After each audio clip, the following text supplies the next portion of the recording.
పేర్లు చెప్పు, వీటి పేర్లు చెప్పు. ఏం గింజలు?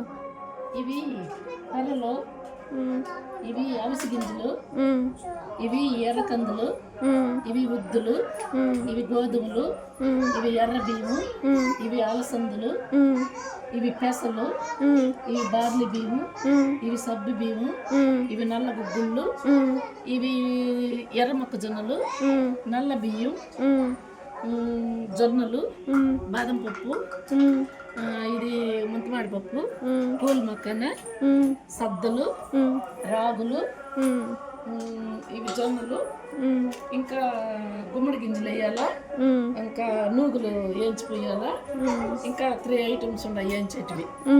ఇక్కడ కాడికి మరపట్టిస్తాను. ఈ పిండి పొద్దున రాత్రిలో కూడా తాగొచ్చు. కొలెస్ట్రాల్ ఉండే వాళ్ళకి కూడా మంచిది ఇది. మీ నాన్న కూడా ఇదే ఇస్తున్నది. సో ఈ పిండి ఎత్తుకొని కొద్దుగా. ఇలా అన్ని ధాన్యాలతో మా మదర్ అయితే పౌడర్ కొట్టించారు. ఇది morning, evening, night any time తీసుకోవచ్చు. కొలెస్ట్రాల్ చాలా కంట్రోల్ అవుతుంది.